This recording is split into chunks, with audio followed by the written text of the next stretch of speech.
Good morning, students. Today in this video, we are going to learn how to form interrogative sentence in present indefinite tense. Interrogative sentence means प्रश्नवाचक वाक्य, वो sentence, वो वाक्य जिनमें हम प्रश्न पूछते हैं। तो प्रेजेंट इंडेफिनिट टेंस में अगर इंटरोगेटिव सेंटेंस हमें बनाने हो तो सबसे पहले हम डू या डज लगाते हैं। This is the formula of interrogative sentence in present indefinite tense. सबसे पहले डू और does, then subject, then verb की फर्स्ट फॉर्म। डू और डज हमें उसी तरह से देखना होगा कि यदि हमारा जो सब्जेक्ट है वो फर्स्ट पर्सन, सेकंड पर्सन या थर्ड पर्सन प्लूरल हुआ तो हम डू लगाएंगे, and if it is third person singular तो हम डज लगाएंगे। मतलब ध्यान यही रखना है कि हेल्पिंग वर्ब सब्जेक्ट से पहले आएगी। Declarative sentence and negative sentence में हम क्या करते हैं, हम सबसे पहले सब्जेक्ट का यूज़ करते हैं, subject then verb then object, and if it is in negative sentence then subject plus do not और does not and then verb and then object, और उसके बाद कोई एडवर्बियल हुआ तो। बट इंटरोगेटिव सेंटेंस प्रश्नवाचक वाक्यों में सबसे पहले हम डू या डज का यूज़ करेंगे। सबसे पहले डू और does, then subject and then first form of the verb. For example look at this sentence, do you know me. Do you know me, क्या आप मुझे जानते हैं? तो यहाँ पर action word means verb is know, जो कि हमें फर्स्ट फॉर्म ही लगाना है प्रेजेंट इंडेफिनिट टेंस में। सब्जेक्ट इज यू, सब्जेक्ट से पहले हमने लगाया do because you is second person और हमने किया first person, second person, third person plural में हमें डू लगाना है। तो do you, this is do, this is subject, this is first form of the verb and me is object. तो इस तरह से हम प्रेजेंट इंडेफिनिट टेंस में इंटेरोगेटिव सेंटेंस बनाएंगे। डू यू नो मी, क्या आप मुझे जानते हैं? Next sentence, look at the next sentence, this is does he visit the playground daily. क्या वह डेली प्ले ग्राउंड में जाता है? खेल के मैदान में क्या वह प्रतिदिन जाया करता है? सो ही, यहाँ पर हमारा सब्जेक्ट है ही इज सब्जेक्ट, और क्योंकि he is third person singular तो हमें इसके साथ में लगाना है डज। डज ही, उसके बाद में वर्ब की first form, does he visit the playground daily. तो इस तरह से हमारे इंटेरोगेटिव सेंटेंस बनते हैं। इंटेरोगेटिव सेंटेंस बहुत बार क्वेश्चन वाले वर्ड से भी बनते हैं। क्वेश्चन वाले वर्ड्स कौन से हुए? जिनको हम WH वाले वर्ड्स बोलते हैं, like what, when, who, where, whom और हाउ। जैसे कि एग्जाम्पल है, वह क्यों रोती है, वाई डज शी वीप। एक तो क्वेश्चन बना, क्या वह रोती है? So our translation will go like this, does she weep. यहाँ पर क्वेश्चन वाला वर्ड है, वह क्यों रोती है। रोती है इज देयर, बट क्यों, क्वेश्चन पूछा गया है क्यों रोती है, तो क्यों के लिए हमें वर्ड लगाना है, क्वेश्चन वर्ड इज वाई। तो ऐसे सेंटेंसेस में जहाँ पर क्वेश्चन वाला वर्ड आएगा वहाँ पर सबसे पहले क्वेश्चन वर्ड लगता है, उसके बाद में फिर डू या डज का हम यूज़ करते हैं अकॉर्डिंग टू द सब्जेक्ट। फिर subject and then first form of the verb and last में क्वेश्चन मार्क। इंटेरोगेटिव सेंटेंसेस में क्वेश्चन मार्क लास्ट में ज़रूर लगाना होता है हमें। सो क्वेश्चन वर्ड वाला सेंटेंस है, why does she weep, because the subject is she के बारे में पूछा है, वीप इज वर्ब। क्योंकि यहाँ पर क्वेश्चन वर्ड लगाना है तो सबसे पहले हम क्वेश्चन वर्ड लगाएंगे, उसके बाद में डज लगाएंगे, डू या does according to the subject. Because there is she is third person singular, तो उसके साथ में हमें डज लगाना है। So it will become like this, why does she weep, question mark. Next sentence is how do you go to the office. आप office कैसे जाते हैं, मतलब जाने का मोड किस प्रकार से, आप बाय बस जाते हैं, खुद ड्राइव करके जाते हैं, पैदल जाते हैं, इस प्रकार से क्वेश्चन पूछा गया कि आप कैसे ऑफिस जाते हैं। तो कैसे जाते हैं, तो ये जो कैसे वर्ड है ये एक क्वेश्चन वर्ड है, उसके लिए हमें हाउ वर्ड का यूज़ करना पड़ेगा। तो सबसे पहले question word which is how here, how, और उसके बाद में क्योंकि यू से पूछा जा रहा है, यू सब्जेक्ट है, जाने का काम यू कर रहा है, गो, तो यू सेकंड पर्सन है, इसके साथ में हमें डू लगाना है। So how do means question word, then helping verb, उसके बाद में subject. How do you go to office, उसके बाद में सेंटेंस, और लास्ट में क्वेश्चन मार्क। तो इस तरह से हम interrogative sentence present indefinite tense में बनाते हैं। कई बार जो इंटरोगेटिव सेंटेंस होता है उसमें इंटरोगेटिव एडजेक्टिव्स भी होते हैं। इंटरोगेटिव एडजेक्टिव क्या होते हैं वो हमने प्रोनाउन, इंटरोगेटिव जो प्रोनाउंस थे उसके वीडियो में डिटेल में वहाँ दे रखा है। You can go back to that video and you will understand then what is interrogative adjective, what is interrogative pronoun. यहाँ भी हम समझ सकते हैं इंटरोगेटिव एडजेक्टिव एक नाउन के साथ में जो इंटरोगेटिव जो वर्ड आता है वो इंटरोगेटिव एडजेक्टिव होता है। Which book do you read, आप कौन सी बुक पढ़ते हैं। एक तो हुआ आप क्या पढ़ते हैं, व्हाट डू यू रीड। अब यहाँ पर है आप कौन सी पुस्तक पढ़ते हैं। अलग अलग तरीके से इंटरोगेटिव सेंटेंस बन सकते हैं। अभी हमने बोला आप क्या पढ़ते हैं, व्हाट डू यू रीड। क्या आप बुक पढ़ते हैं, do you read book.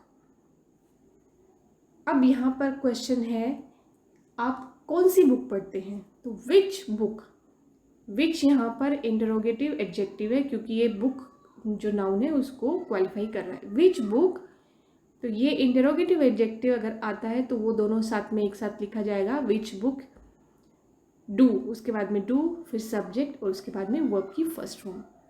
Another example, whose scooter does she drive, वो किसका स्कूटर ड्राइव करती है। हुज स्कूटर, किसका स्कूटर वह ड्राइव करती है। तो हुज स्कूटर सबसे पहले आ जाएगा, बिकॉज शी है तो शी के साथ पे हमें डज लगाना है, does she drive question mark.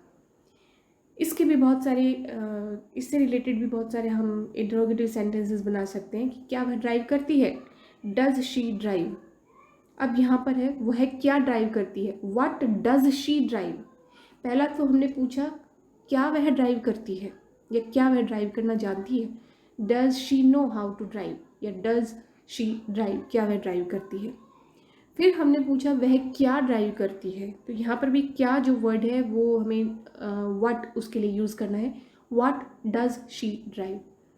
अब यहाँ पर है कि वह किसका स्कूटर ड्राइव करती है, तो हुज स्कूटर, किसका स्कूटर डज शी ड्राइव। इस तरह से ये इसका ट्रांसलेशन बनेगा। कभी कभी जो इंटरोगेटिव जो प्रोनाउन होता है वो खुद ही सब्जेक्ट होता है, मतलब हमें सब्जेक्ट का पता करना होता है, तो उसकी जगह पर हम हु लगाते हैं। हु हेल्प्स यू, आपकी कौन हेल्प करता है। हम यहाँ पर ऐसा नहीं लिखेंगे हु डज हेल्प यू या who do help you, no. यहाँ पर जो हु जो वर्ड है ये इटसेल्फ एक सब्जेक्ट के तौर पर यहाँ पर लगता है, ये क्वेश्चन वर्ड, और इसलिए यहाँ पर हु हेल्प्स यू, क्योंकि हमें हु के बारे में आगे पता नहीं है तो इसको हम थर्ड पर्सन सिंगुलर के हिसाब से हम हेल्प के साथ में वर्ब की फर्स्ट फॉर्म लगाएंगे, हु हेल्प्स यू। तो इस तरह से इंटरोगेटिव सेंटेंसेस हमारे प्रेजेंट इंडेफिनिट टेंस में बनते हैं। अब यहाँ पर फर्स्ट पर्सन जिसमें आई और वी होता है, अगर वो सब्जेक्ट रहते हैं तो उसके एग्जाम्पल्स हैं कैसे, डू आई लाइक कॉफ़ी, मतलब सबसे पहले डू, उसके बाद में सब्जेक्ट, क्योंकि यहाँ पे फर्स्ट पर्सन की बात कर रहे हैं तो सब जगह यहाँ पर डू का यूज़ होगा। फर्स्ट पर्सन में हम डू का यूज़ करते हैं, do I like coffee, do we like coffee, why do I trust him, मैं उस पर विश्वास क्यों करता हूँ। यहाँ पर वाई सबसे पहले, उसके बाद में हेल्पिंग वर्ब हमें लगानी ही लगानी है हु वाले क्वेश्चंस को छोड़ के। जहाँ पर सिर्फ हु जो प्रोनाउन है वो एज सब्जेक्ट आता है सेंटेंस में, वहाँ हमें डू या डज नहीं लगाना है। उसके बाद में सिंपली वर्ब की फर्स्ट फॉर्म और उसके साथ में SEIS हमें लगाना है, लेकिन बाकी के जो क्वेश्चन वर्ड्स हैं उनके साथ में हमें हेल्पिंग वर्ब लगानी है। Why do I trust him, why do we trust him, what do I eat, मैं क्या खाता हूँ। इसका जो क्वेश्चन है ये बनता है मैं क्या खाता हूँ, आंसर हमें देना है कि वो चीज़ बतानी है मैं क्या खाता हूँ। डू आई ईट, अगर ये क्वेश्चन बनता है तो इसका येस और नो में जवाब होता है। ओके, जहाँ पर हम डू और डज से स्टार्ट करते हैं क्वेश्चन, वहाँ पर जो आंसर है वो येस और नो में होता है। लेकिन जहाँ क्वेश्चन वाले वर्ड्स होते हैं वहाँ पे एक आंसर, प्रॉपर आंसर का हमें एक्सपेक्टेशन होती है। Okay, for example, do I like coffee, my answer would be yes या no. Do we like coffee, yes और नो हमारा आंसर होगा। Why do I trust him, here we need the proper answer. Why do we trust him, यहाँ पे हमें क्यों का answer देना है। Then what do I eat, मैं क्या खाता हूँ, यहाँ पे मुझे आंसर देना है। आई ईट रोटी और चावल और सब्जी etcetera. If the question would be do I eat, क्या मैं खाता हूँ, my answer would be yes और नो। बट क्वेश्चन वर्ड के केस में हमें पूरा रिप्लाई उसको देना होता है। वेयर डू वी गो, हम कहाँ जाते हैं, हमारा आंसर यहाँ पर येस और नो में नहीं हो सकता है, हमें आंसर देना पड़ेगा। We go to college, we go to temple, we go to the market. So these are the examples of the answers. When do we go to the college, यहाँ पर भी हमारा आंसर yes और नहीं हो सकता, हमें टाइम बताना है, हम कॉलेज कब जाते हैं। Then which movie do I like the most, यहाँ पर which movie, that means ये मूवी को क्वालिफाई कर रहा है which word, so this is interrogative adjective. Which movie do I like the most, मुझे कौन सी मूवी सबसे ज़्यादा पसंद है, मैं कौन सी मूवी सबसे ज़्यादा पसंद करता हूँ। Which movie do we like the most, हम कौन सी मूवी सबसे ज़्यादा पसंद करते हैं।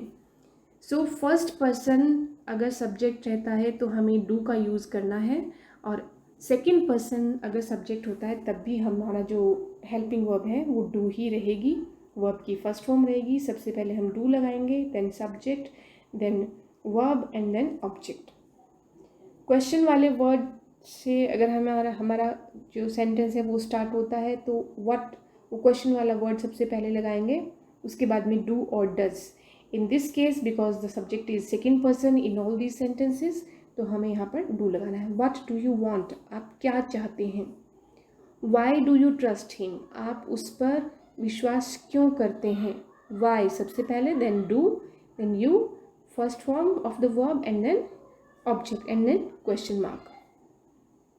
Where do you live, where question word है, पूछा जा रहा है कि आप कहाँ रहते हैं, तो वेयर के बाद में हमें डू लगाना है because the subject is you. Where do you live. Then when do you go to the library, same sentences ही हम यहाँ पर देख रहे हैं, only the subject is change. When do you go to the library, आप library कब जाते हैं। Which movie do you like the most, which movie सबसे पहले आ जाएगा, उसके बाद do you like the most. How do you prepare your lesson, आप अपना लेसन किस प्रकार से प्रिपेयर करते हैं, किस प्रकार से जो वर्ड है वो सबसे पहले आ जाएगा, उसके लिए हमने हाउ यूज़ किया। फिर हेल्पिंग वर्ब डू या डज, बिकॉज यहाँ पर हमारा सेकेंड पर्सन है इसलिए हमें डू लगाना है। देन वर्ब की first form and then object. How do you prepare your lesson. Now let us look at the third person plural as subject. Third person plural में दे होता है और names, more than one names, वो third person plural होते हैं। Do they like coffee, इसमें भी do, इन सब सेंटेंसेज में बिकॉज थर्ड पर्सन प्लूरल का जिक्र है तो सब में डू का यूज़ होगा। इंटरोगेटिव सेंटेंस है तो डू सबसे पहले सेंटेंस में आएगा, और अगर क्वेश्चन वाले वर्ड से हमारा सेंटेंस शुरू होता है तो वो सबसे पहले, वो डू से भी पहले आ जाएंगे। Do these students read poems, क्या ये स्टूडेंट्स पोइम्स पढ़ते हैं। दीज स्टूडेंट्स सब्जेक्ट है तो इनके लिए हमने डू का यूज़ किया। यहाँ पर देखिए आंसर आएगा do they like coffee, yes और no. Do these students read poems, क्या ये स्टूडेंट्स पढ़ते हैं पोइम्स, येस और नो में हमारा जवाब आएगा। Then what do these boys do here, ये लड़के यहाँ पर क्या करते हैं, तो यहाँ पर जो व्हाट जो वर्ड है इसका आंसर हमें देना होगा, क्या करते हैं। They play here, they study here, they take exercise here etcetera. सबसे पहले what and then do. Do इसलिए लगाया क्योंकि these boys plural, third person है लेकिन प्लूरल है इसलिए डू लगाया, एंड देन वर्ब की first form. Why do your brothers trust him, यहाँ पर be careful, the subject is not your, subject is your brothers, your brothers, आपके भाई, ब्रदर्स का मतलब है मोर देन वन, तो this is third person plural. Why do your brothers trust him, why सबसे पहले, उसके बाद में do and then subject, your brothers verb की first form and then object and last में question mark. Next sentence is, why do Namira and Sonia trust him? Namira and Sonia, because there are two people, two names here, so this is third person plural. Why do Namira and Sonia trust him? Namira और सोनिया उस पर विश्वास क्यों करते हैं? Next, which movie do your friends like? word यहाँ पर miss हो गया है. Which movie do your friends like the most? So which movie सबसे पहले आएगा, उसके बाद में डू और does according to the subject. हमारा सब्जेक्ट यहाँ पर योर फ्रेंड्स, फ्रेंड्स जो कि प्लूरल है, तो इसलिए हमने यहाँ पर यू डू लगाया. Which movie do your friends like the most, like यहाँ पर लगेगा वर्ब की first form. Where do Ram and Hari go for exercise, Ram और हरी एक्सरसाइज करने के लिए कहाँ जाते हैं? वेयर डू, कहाँ का हमने सबसे पहले वर्ड लगाया where, and because Ram and Hari more than one है, थर्ड पर्सन प्लूरल है, इसलिए हमने डू लगाया. Where do Ram and Hari, then first form of the verb go for exercise. How they earn their living, वो अपना जीवन यापन कैसे करते हैं, अपनी आजीविका कैसे कमाते हैं. हाउ, कैसे, किस प्रकार से. Do, do because they third person plural है. How do they earn their living, अपनी आजीविका कैसे कमाते हैं. तो इस प्रकार से हम थर्ड पर्सन प्लूरल के साथ में यदि वो सब्जेक्ट रहें तो इस तरह से हम सेंटेंसेस बनाते हैं. Now let us look at the third person singular as subject. Third person singular में आते हैं he, she, it and single name. अब यहाँ पर क्योंकि थर्ड पर्सन सिंगुलर है तो हम जानते हैं कि हेल्पिंग वर्ब में जो हेल्पिंग वर्ब डू है उसके साथ में हमें ई एस लगा देना है, तो it will become does. So does Sonia like coffee, Sonia is third person singular. क्या उसे कॉफ़ी पीना पसंद है या क्या वह कॉफ़ी पसंद करती है. सो डज, डज सबसे पहले आएगा सब्जेक्ट से पहले. डज हेल्पिंग वर्ब, उसके बाद में सोनिया सब्जेक्ट, देन वर्ब की फर्स्ट फॉर्म और उसके बाद में object. The answer would be in yes और no. Does Sonia like coffee. Does he read a poem, because he is third person singular, इसलिए हमने डज लगाया. और सिंपल सा क्वेश्चन पूछा गया है कि क्या वह पोएम पढ़ता है, तो डज ही रीड, रीड लगेगा. एस या एस इसके साथ नहीं लगाना है क्योंकि एस वाला काम हमने डू के साथ में ई एस लगाने से कंप्लीट ऑलरेडी कर दिया है. Does he read a poem, क्या वह कविता पढ़ता है. डज इट लुक गुड, क्या ये अच्छा दिखता है. It is third person singular, तो कोई भी चीज़ क्या ये अच्छी दिखती है, तो सबसे पहले हमने डज लगाया क्योंकि इट के साथ में it is third person singular, इसके साथ में हमें डज लगाना है. तो does it look, look is first form of the verb, and does it look good, क्या ये अच्छा दिखाई देता है. तो इस तरह से ये सेंटेंस बना. Then where does he go for work, अब यहाँ पर क्वेश्चन वाला वर्ड आ गया है कि वह काम करने के लिए कहाँ पर जाता है. वह जाता है से हमें पता चल रहा है कि ही की बात हो रही है, तो ही इज़ थर्ड पर्सन सिंगुलर, उसके साथ में हमें डज का यूज़ करना है. और कहाँ जो वर्ड है उसको भी हमें कहीं ना कहीं प्लेस करना है, तो उसकी प्लेस है सबसे पहले सेंटेंस में वेयर, उसके बाद में helping verb does. Where does, then subject he, where does he, and उसके बाद में first form of the verb. Where does he go for work. Next sentence, when does the milkman come, because the milkman is third person singular, उसके साथ में हमें does लगाना है. साथ में क्या, बल्कि उसके पहले लगाना है, सब्जेक्ट से पहले लगाना है. और क्योंकि कब का भी हमें यूज़ करना है तो सबसे पहले कब. When does the milkman come? And question mark. Why does the child weep? बच्चा क्यों रोता है. The child is third person singular, उसके साथ में हमें does लगाना है और does से पहले भी हमें question वाला word लगाना है. So the sentence would be like this. Why does the child weep? बच्चा क्यों रोता है. What does Rama cook for breakfast? यहाँ पर Rama is third person singular. What does, क्या कुक करती है, तो क्या सबसे पहले, उसके बाद में helping verb. What does, Rama subject, cook is verb की फर्स्ट फॉर्म, उसके बाद में आपकी बाकी की information. What does Rama cook for breakfast, breakfast के लिए रमा क्या कुक करती है, क्या पकाती है. Last sentence here is which movie does your sister like the most. Your sister, not you, okay, this is your sister, this is the complete subject. Your sister, आपकी sister, आप तो सेकेंड पर्सन है but आपकी sister is third person, your sister. So इसके लिए हमने does का use किया. Which movie, interrogative adjective, which movie, then does, उसके बाद में your sister like the most, आपकी सिस्टर कौन सी मूवी सबसे ज़्यादा पसंद करती है. तो इस तरह से हम first person, second person, third person plural and third person singular के साथ में इंटरोगेटिव सेंटेंसेस बनाते हैं. Interrogative adjective as subject sentence में अगर आए तो किस तरह से बनता है. इंटरोगेटिव एडजेक्टिव्स हमारे पास 3 टाइप के होते हैं, व्हाट, विच एंड हुज. और ये भी कब, when they are used with nouns to ask questions. When what, which and whose are used with nouns to ask questions. अभी हमने पीछे कई sentences में इस तरह के examples देखे हैं, which, whose. तो ये अगर noun के साथ में आते हैं तो ये interrogative adjectives होते हैं. For example, what type of, which book, whose house. तो ये interrogative adjectives होते हैं.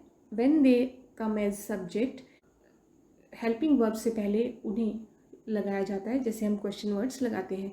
For example, what kind of music do you like. तो यहाँ पर व्हाट काइंड ऑफ म्यूज़िक, किस प्रकार का music, do you like, because you है तो इसलिए हमें डू यहाँ पर लगाना है. What kind of music do you like, and last में क्वेश्चन मार्क.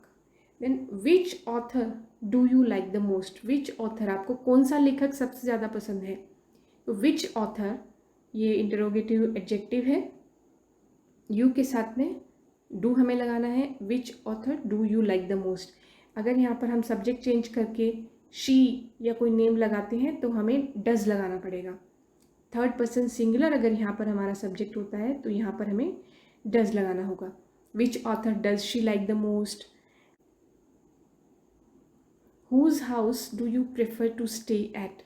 आपको किसके घर पर रहना सब ज़्यादा पसंद है. हुज हाउस, किसका घर, ये दोनों एक साथ आते हैं तो ये इंटरोगेटिव एडजेक्टिव हुए. Whose house do you prefer to stay at, किसके घर में आप रहना ज़्यादा पसंद करते हैं. तो बिकॉज यू है तो इसलिए हमने डू लगाया, बट थर्ड पर्सन सिंगुलर हुआ तो हम वहाँ पर डज का यूज़ करेंगे. And if there is if subject is first person, second person, third person plural, तो हम यहाँ पर डू का यूज़ करेंगे.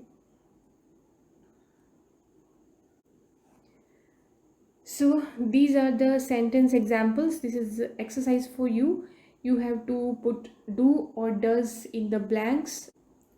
और ये sentences हैं जो आपको इंग्लिश में ट्रांसलेट करने हैं. सभी के सभी प्रेजेंट इंडेफिनिट टेंस में इंटरोगेटिव सेंटेंसेस हैं.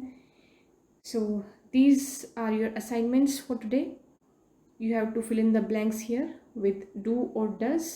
आपको सब्जेक्ट को देखकर उसके हिसाब से यहाँ पर do या does लगाना है.